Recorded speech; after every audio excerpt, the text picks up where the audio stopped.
नमस्कार दोस्तों, स्वागत है आपका आपके अपने YouTube चैनल जीएस जीनियस में। जैसा कि आप स्क्रीन पर देख रहे हैं, नाउ पाक female MP gave controversial statement. अभी तक एक एक करके जो पाकिस्तान समर्थित आतंकी थे, जैसे कि हाफिज सईद, वहां के आर्मी चीफ, वहां के आर्मी जनरल, वहां के न्यूज चैनल्स, वहां के जो मंत्री हैं और वहां के कुछ खिलाड़ी जैसे कि शाहिद अफरीदी, उन्होंने जब से पहलगाम आतंकी हमला हुआ है तब से कोई कोर कसर नहीं छोड़ी है और हर बार कुछ न कुछ विवादित बयान दिया है, जिससे कि आग और भड़के, जिससे लोगों का गुस्सा और भड़के और भारत पाकिस्तान को और जोरदार उसकी पिटाई करे।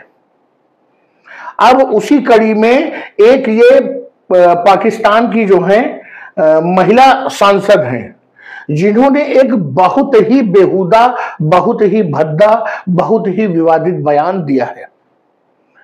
तो मित्रों, इन्होंने क्या बयान दिया है, क्यों मैं इसे इतना बुरा कह रहा हूं, इन सब कुछ चीजों को इस वीडियो में हम समझने का प्रयास करेंगे। लेकिन इससे पहले कि मैं अपना वीडियो शुरू करूं, आपसे हमारी रिक्वेस्ट है कि हमारे चैनल को सब्सक्राइब कर लीजिए, क्योंकि हमारे चैनल पर इसी प्रकार की आपके आसपास की देश दुनिया की जो समसामयिक मुद्दे हैं, आपके इंटरेस्ट के मुद्दे हैं, उनको छोटे छोटे वीडियो के माध्यम से प्रस्तुत किया जाता है। दूसरा हमारा रिक्वेस्ट है आपसे कि वीडियो बहुत ही अच्छा है, आपको बहुत ही आनंद आएगा, वीडियो में हमारे साथ अंत तक बने रहिए।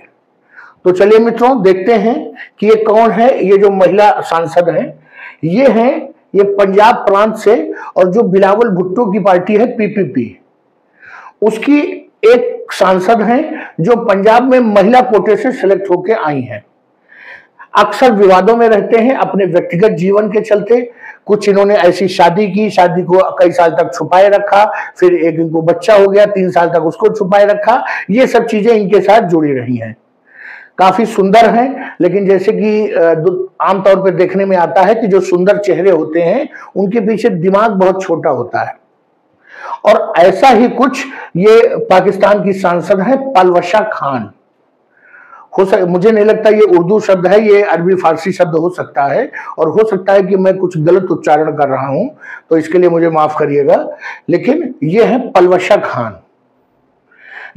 ये पाकिस्तान की एमपी है पलवशा खान, और बिलावल भुट्टो की जो पार्टी है पाकिस्तान पीपुल पार्टी पीपीपी, ये उसकी सांसद है और पंजाब प्रांत से चुन करके आती हैं। ये जो सांसद हैं, जैसे हमारे वहां राज्यसभा होता है उच्च सदन, वैसे ही पाकिस्तान में जो सीनेटर होते हैं, जो वहां पर उच्च सदन होता है, ये उसकी सांसद है। और उन्होंने कुछ ऐसा बयान दिया है जिस पर न केवल भारत के लोग हंस रहे हैं, बल्कि पाकिस्तान वाले भी कह रहे हैं कि मैडम जी कुछ सोच समझकर बोलिए, इतने बड़े बोल नहीं बोलने चाहिए जिससे लोग आपकी हंसी उड़ाएं। और ये जो इनका कंट्रोवर्शियल स्टेटमेंट है, ये तब आया है जब दोनों देश लगभग युद्ध की कगार पर खड़े हैं। दोनों को लग रहा है कि युद्ध हो जाएगा, तनाव बढ़ता जा रहा है। पाकिस्तान ने कह दिया है कि अगले 24 से 36 घंटे में भारतीय सेना कुछ न कुछ करेगी, डर का माहौल है। उसके बीच में ऐसे लोग आग को लगाने के लिए हवा दे रहे हैं। इनका कहना है कि अगर भारत और पाकिस्तान का युद्ध हुआ तो इस बार जो पाकिस्तानी सैनिक हैं वो अंदर तक घुसेंगे भारत में, और भारत की टेरिटरी में इतना अंदर तक घुसेंगे कि वो अयोध्या तक पहुंच जाएंगे, और अयोध्या जाकर के वहां पर जो नया राम मंदिर बना है उसको डिमोलिश करेंगे, उसको ध्वस्त करेंगे, उसको गिरा देंगे। यह है उनका बयान। अब आप सोच लीजिए, कहां पंजाब, राजस्थान, गुजरात, जम्मू कश्मीर का बॉर्डर, और कहां वहां से 2500-3000 किलोमीटर दूर उत्तर प्रदेश, अयोध्या। आपको लगता है कि आप वहां से यहां तक आ पाएंगे और आपको कोई विरोध का सामना ही नहीं होगा?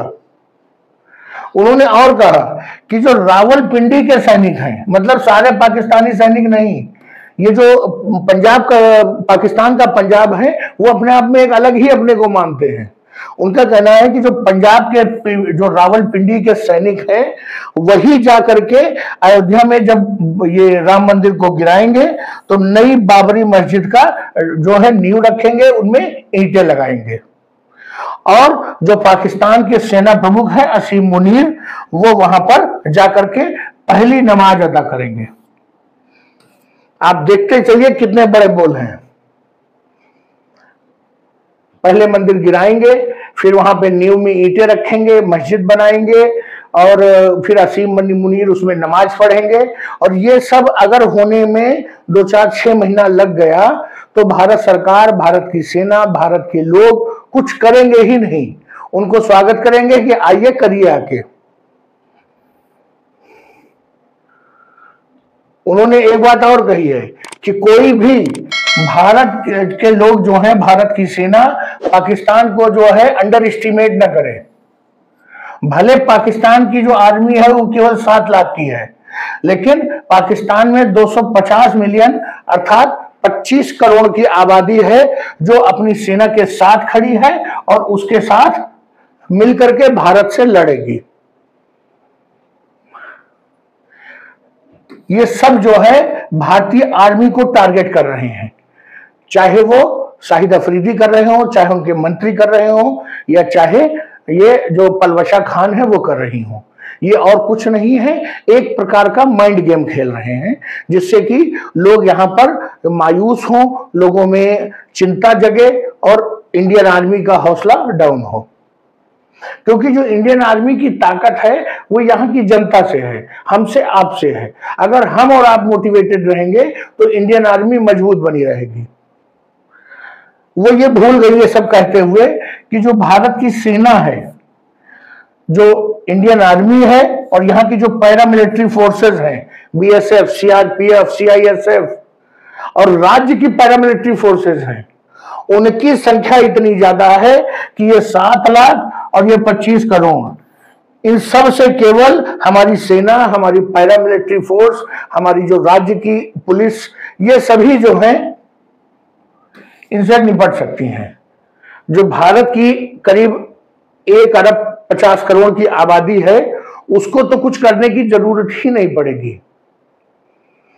और उन्होंने जो ये कहा है कि हम अंदर तक घुसेंगे और यहां तक हम जो है इतना कुछ कर डालेंगे, मंदिर मस्जिद सब कर लेंगे, ये सब वो इसलिए कह रहे हैं कि जिससे जो भारतीय समाज है उसमें हिंदू मुस्लिम विभाजन पैदा हो, अंदरूनी कलह हो, जिससे भारतीय सेना और भारतीय सरकार कमजोर हो। तो पलवशा खान जी को मैं एक ये फोटो याद दिलाना चाहता हूं। इस फोटो को बहुत ध्यान से देखिए।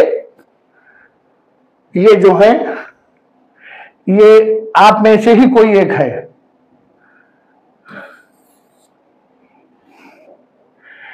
विश्व में जहां कहीं भी सैन्य जो इतिहास है वो पढ़ाया जाता है, जहां कहीं पर मिलिट्री साइंस पढ़ाई जाती है, वहां पर इस चैप्टर को जरूर पढ़ाया जाता है।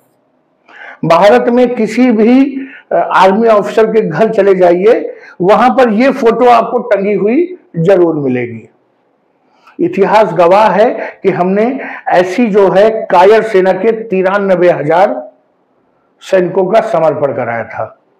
अरे विश्व में कोई सेना जहां 2-4 सैनिक बसते हैं, जब सैनिक अकेला बसता है तो भी वो समर्पण नहीं करता है, लड़ते लड़ते अपनी जान दे देता है। लेकिन ये सेना एक ऐसी सेना है जिसके 93,000 लोग मौजूद थे और उन्होंने समर्पण कर दिया। और पलवशा खान जी, मैं आपको बता दूं कि इस बार अगर भारतीय सेना पाकिस्तान में घुसी तो 93,000 नहीं, 1,93,000 जो है सैनिकों का सरेंडर हम करवाएंगे। और अगर आपको लगता हो कि ये 1,93,000 की संख्या कहां से आई, तो बता दूं कि आपने 7 लाख की संख्या बताई है, उसमें से लगभग 5 लाख जो है वो हुरों के पास भेजे जा चुके होंगे। तो जो 1,93,000 बचे होंगे यही सरेंडर करेंगे, बाकी जन्नत में हुरों के साथ मजे ले रहे होंगे। और बात रही मंदिर गिराने की, नमाज पढ़ने की, तो अगर इस बार भारतीय सेना घुसी तो मंदिर केवल एक मंदिर नहीं, आपने जितने मंदिर 1947 के बाद पाकिस्तान में तोड़े हैं वो सब हम बनाएंगे और आपकी भी घर वापसी करवाएंगे। चलिए मित्रों, वीडियो को यही समाप्त करता हूं। इस तरह के जो बड़बोले लोग हैं वो आग में घी का काम कर रहे हैं। अगर युद्ध न होने वाला हो तो ऐसे लोग युद्ध करवा देते हैं। वीडियो को यही समाप्त करता हूं। वीडियो अच्छा लगे, पसंद आए तो वीडियो को लाइक करिए, चैनल को सब्सक्राइब करिए। धन्यवाद।